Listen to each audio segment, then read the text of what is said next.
2024-এ যে ইলেকশন হয়েছে, ওড়িশাতে যে ইলেকশন হয়েছে, তাতে ক্লিয়ারলি একটা জিনিস বোঝা গেছে যে বিজেপি একটা ক্লিয়ার ম্যান্ডেট নিয়ে এসছে মেজরিটিতে। বিজেপি অনেকটাই পাওয়ার থেকে সরে গেছে।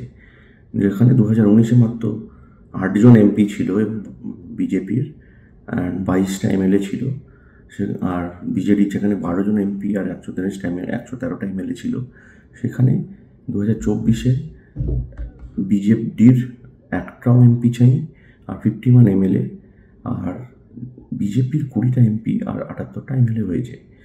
তো এর পেছনে কারণ কি? যদি দেখা যায় বিভিন্ন কারণ আছে, কিন্তু সবচেয়ে বড় কারণ হচ্ছে একজন, সেটা হচ্ছে the effect of mister Pandian, যিনি 2011-তে private secretary of chief minister হয়ে এসেছিলেন এবং পরে আইএএস অফিসারের পজিশন থেকে পদত্যাগ করে নভেম্বর 2023-এ বিজেডি জয়েন করেছিলেন। এবং যেটা দেখা গেছে সেটা হচ্ছে তিনি কমপ্লিটলি স্টেট মেশিনারিটাকে কমপ্লিটলি কভার করে নিয়েছিলেন, মানে নিজের পাওয়ারে নিয়েছিলেন।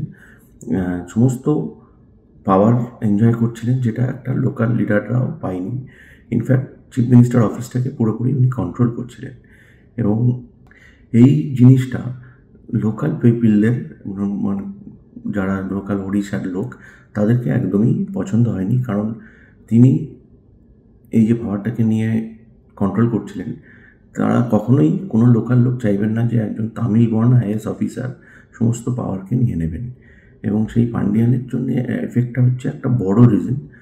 তিনি বিজেডি জয়েন করে চিফ মিনিস্টার সেক্রেটারি হয়ে এসেছিলেন, কিন্তু পরে বিজেডি জয়েন করে এবং পরে চিফ মিনিস্টার হওয়ার জন্যে ইনফ্যাক্ট দেখা গেছে যে সমস্তটা পাওয়ারটাই উনি কন্ট্রোল করে রেখেছিলেন। যদিও নবীন পটনায়ক চিফ মিনিস্টার ছিলেন, তার হেলথ ইস্যুর জন্যে সমস্ত গভর্নমেন্টের ডিসিশনস এবং সমস্ত চালাচ্ছিলেন পান্ডিয়ান। তো লোকাল পিপিলরা এই তামিল বর্ন আইএএস অফিসারের কে একদম সমস্ত পাওয়ার নিয়ে নেবেন, এটা একদমই পছন্দ করেনি। আর তার থেকেও বড় রিজন, আরেকটা বড় রিজন হচ্ছে নবীন পটনায়কের হেলথ। সমস্ত লাস্ট 4-5 বছর ধরে ওনার হেলথ এতটা ডিটোরিয়েট করে গেছিলো যে মোটামুটি ম্যাক্সিমাম ডিসিশনই নিচ্ছিলেন পান্ডিয়ান। এবার সমস্ত ডিসিশন যদি পান্ডিয়ান নেয়, তাহলে নবীন পটনায়ক অ্যাজ আ লিডার প্রচণ্ড রেসপেক্টেড, এবং কেউ বলতে পারবেন না যে ওনার কোনো নেগেটিভ কিছু আছে, কিন্তু ডিসিশন এবং because of health reasons, health deteriorate করে দেওয়ার জন্যে সমস্ত ডিসিশন নিচ্ছিলেন পান্ডিয়ান। তো এটাও লোকেরা পছন্দ করেনি, কারণ কখনোই নট অনলি লোকাল লিডাররাও কখনোই তামিল বর্ন একজনকে এখানে পাওয়ারে আসবে সেটা চায়নি। আর একটা বড় রিজন হচ্ছে যে কোনো দ্বিতীয় সারির লিডাররা ওঠেনি, কোনো লোকাল লিডার গ্রো করেনি, কোনো সেকেন্ড রাং লিডার আসেনি। আফটার নবীন পটনায়ক আর কে আসবে, এই প্রশ্নটা একটা বড় প্রশ্ন থেকে গেছে যে ওনার পরে কে, এই প্রশ্নটাই ওনারা উত্তর দিতে পারেননি। তো সেই জন্যেই এটা একটা বড় রিজন যে এক হচ্ছে পান্ডিয়ান। তো মেন রিজনগুলো হচ্ছে পান্ডিয়ান, এবং তার যিনি যে পাওয়ারটাকে নিজের হস্তগত করেছিলেন সেটা লোকেরা পছন্দ করেনি। নট অনলি লোকাল লিডার কেউই পছন্দ করেনি। নবীন পটনায়কের হেলথ ডিটোরিয়েট করে যাওয়ার জন্য তিনি চিফ মিনিস্টার রেসপন্সিবিলিটি অনেক কিছুই পান্ডিয়ান নিচ্ছিলেন, ডিসিশন ওরা নিচ্ছিলেন, সেটাও পছন্দ হয়নি। এবং কোনো সাকসেসার তৈরি হয়নি আফটার নবীন পটনায়ক, যে ওনার পরে কি, এই প্রশ্নটা কিন্তু থেকে গেছে। এবার এই রিজনগুলো নিয়েই বিজেপি যে ইস্যুগুলো নিয়েছিলেন, বিজেপি যে ইস্যুগুলো বলেছেন, যে বিজেপি কী কী ইস্যু নিয়ে বেসিক্যালি পাওয়ারে এসছে এখানে।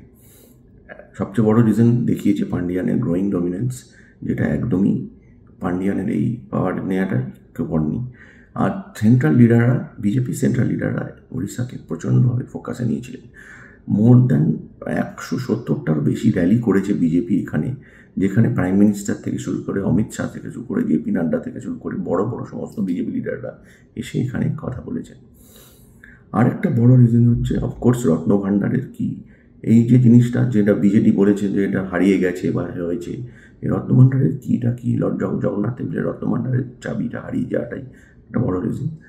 এবং সবচেয়ে বড় রিজন যেটা দেখা হয়েছে সেটা হচ্ছে যে মানে এরা যেটা বলেছে বিকজ অফ পান্ডিয়ানের জন্যে বা অন্যান্য ক্ষেত্রে রত্নভাণ্ডার পান্ডিয়ানের এই এত বড় পাওয়ার নিয়ে নেওয়া, এটাতে ওরা বড় ইস্যু যেটা করেছে সেটা হচ্ছে ওড়িয়া অস্মিতা। এনাকে বলা হয়েছে ওড়িয়া অস্মিতা বা স্বাভিমান, ওড়িয়া স্বাভিমান, বা যেটা বলে মাটির মানুষ।